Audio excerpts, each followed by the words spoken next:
110 WPM की गति से डिक्टेशन स्टार्ट होगा 5 सेकंड बाद।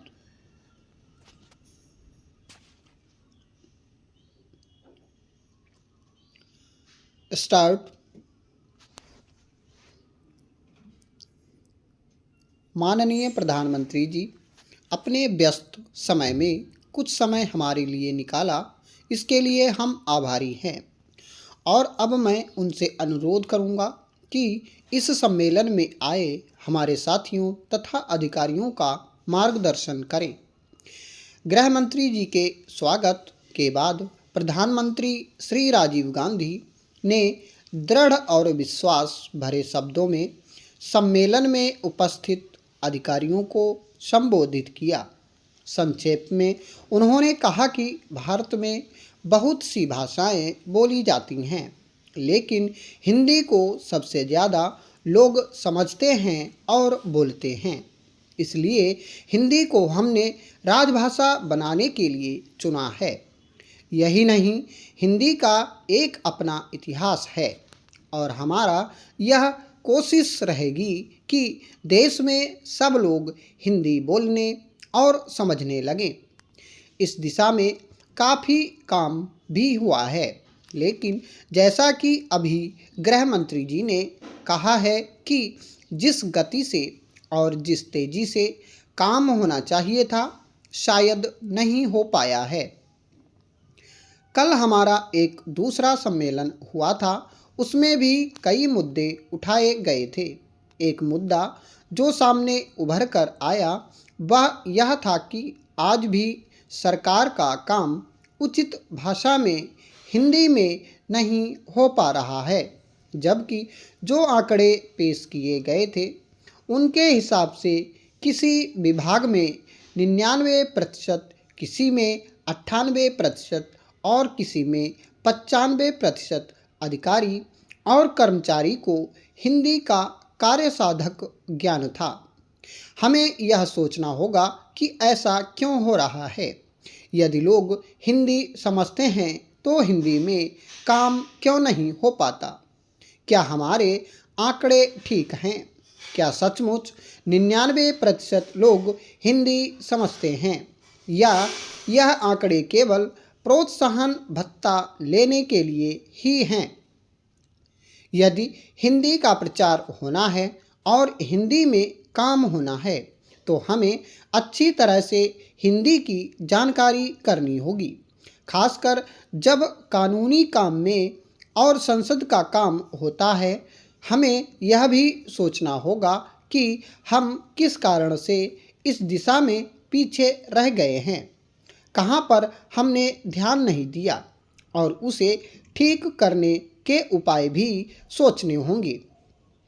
हिंदी का प्रचार करते हुए हमें यह भी ध्यान में रखना होगा कि दूसरी भाषा बोलने वाले लोगों को यह अनुभव नहीं होना चाहिए कि उनके ऊपर हिंदी ज़बरदस्ती थोपी जा रही है, क्योंकि अगर उन्हें ये लगा तो वे विरोध करेंगे। जो काम हम प्यार से और समझाकर कर सकते हैं, वह ज़बरदस्ती करने से नहीं हो पाएगा। इस बात को अच्छी तरह से समझकर ही हमें हिंदी का प्रचार करना है। साथ साथ हमें यह भी देखना है कि भारत जैसे बड़े देश में, जिसमें इतनी भाषाएं बोली जाती हैं, वहाँ यह भी बहुत आवश्यक है कि एक भाषा ऐसी हो जिसे सब लोग समझें और जो पूरे देश को एक सूत्र में बांध सके। हमने इसके लिए हिंदी को ही चुना है। किसानों की आर्थिक दशा को सुधारने के लिए यह आवश्यक है कि कृषि उत्पादन बढ़ाया जाए। उत्पादन अधिक बढ़ जाने से मूल्यों के गिर जाने का भय रहता है। 1929 की विश्व मंदी का प्रभाव भारतीय किसानों पर भी बहुत बुरा पड़ा था। भारतीय किसान कर्जे के बोझ से बुरी तरह दब गया था। मूल्य स्तर का गिर जाना उत्पादक के लिए एक भारी अभिशाप था। क्योंकि इससे उत्पादन बढ़ाने की प्रेरणा ही नष्ट हो जाती है और समस्त अर्थव्यवस्था का संतुलन बिगड़ जाता है। इसके विपरीत यदि कृषि पदार्थों का मूल्य बहुत अधिक ऊंचे स्तर पर पहुंच जाते हैं तो उपभोक्ताओं को कठिनाई अनुभव होने लगती है और देश में वेतन वृद्धि की मांग होने लगती है। दूसरी ओर कृषि पदार्थों के मूल्यों का प्रभाव बड़े उद्योग धंधों पर भी पड़ता है। यदि कपास का भाव बढ़ जाए तो कपड़े के मूल्य पर भी इसका प्रभाव पड़ेगा। कहने का तात्पर्य यह है कि देश में सामान्य मूल्य स्तर पर कृषि के मूल्यों का गहरा प्रभाव होता है। समाज के विभिन्न वर्गों के हितों में सामंजस्य बनाए रखने के लिए यह आवश्यक है कि कृषि पदार्थों के मूल्यों में स्थिरता बनी रहे। दूसरे शब्दों में कृषि पदार्थों के मूल्यों में कमी होना उत्पादकों के लिए तथा वृद्धि होना उपभोक्ताओं के हित के विरुद्ध है और सरकार को इस प्रकार की मूल्य नीति अपनाने की आवश्यकता पड़ती है जिससे प्रत्येक के हितों की रक्षा हो सके और देश का उत्पादन अधिकतम सीमा तक पहुंच सके। साथ ही साथ देश के प्रति व्यक्ति आय तक सामान्य रहन सहन का स्तर ऊंचा हो। इस उद्देश्य की पूर्ति के लिए कृषि पदार्थों के मूल्य में स्थिरता रखना परम आवश्यक है। भारत में कृषि एक व्यापारिक व्यवसाय न होकर जीवन यापन का एक साधन है। भारतीय किसानों में व्यापारिक चेतना का अभाव है और वे केवल जीवित रहने के लिए खेती करते हैं। इसलिए कृषि पदार्थों के मूल्यों तथा उनके उत्पादन व्यय में कोई घनिष्ठ संबंध नहीं रहता। मूल्य निर्धारण की मांग और पूर्ति का सिद्धांत कृषि पदार्थों पर अच्छी तरह लागू नहीं होता। यह उत्तरदायित्व सरकार के ऊपर है कि वह मूल्य नीति का संचालन इस प्रकार करे कि कृषि तथा उद्योगों का समुचित विकास हो सके और कृषि मूल्यों में स्थिरता बनी रहे। मूल्यों की स्थिरता का अर्थ केवल इतना है कि कृषि पदार्थों के मूल्यों में अत्यधिक चढ़ाव उतार न होने पाए। हमें ज्ञात है कि 1929 की विश्व मंदी के कारण भारतीय किसानों की कैसी दुर्दशा हो गई थी। दूसरी ओर दूसरे महायुद्ध के दिनों में और उसके बाद मूल्यों में जो वृद्धि हुई उसका देश की अर्थव्यवस्था पर कितना बुरा प्रभाव पड़ा है।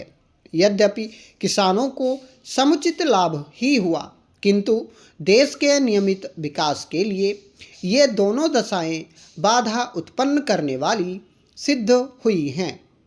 भारत में कृषि मूल्यों की स्थिरता का प्रश्न पिछले कुछ वर्षों में मुख्य रूप से सरकार के सामने उपस्थित हुआ। जून 1954 तथा उसके बाद के काल में कृषि मूल्यों में निरंतर कमी होती गई।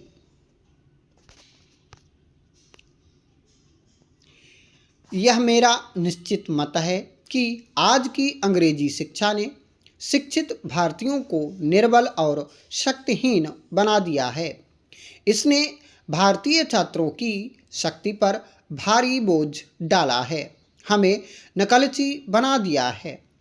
देसी भाषाओं को अपनी जगह से हटाकर अंग्रेजी को बिठाने की प्रक्रिया अंग्रेजों के साथ हमारे संबंधों का सबसे दुखद प्रकरण है।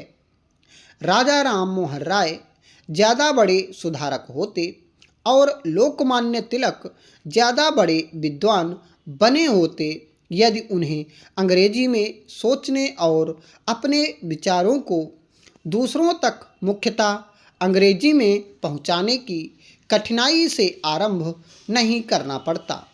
यदि वे थोड़ी कम स्वाभाविक पद्धति से पढ़ लिख कर बड़े होते तो अपने लोगों पर उनका असर जो कि अद्भुत था और भी ज़्यादा हुआ होता। इसमें कोई शक नहीं कि अंग्रेजी साहित्य के समृद्ध भंडार का ज्ञान प्राप्त करने से इन दोनों को लाभ हुआ, लेकिन भंडार तक उनकी पहुंच अपनी मातृभाषाओं के माध्यम से होनी चाहिए थी। कोई भी देश नकलचियों की जाति पैदा करके राष्ट्र नहीं बन सकता। स्टॉप। तो दोस्तों, कैसा लगा डिक्टेशन? पसंद आया हो तो प्लीज़ लाइक, सब्सक्राइब, शेयर जरूर करिएगा।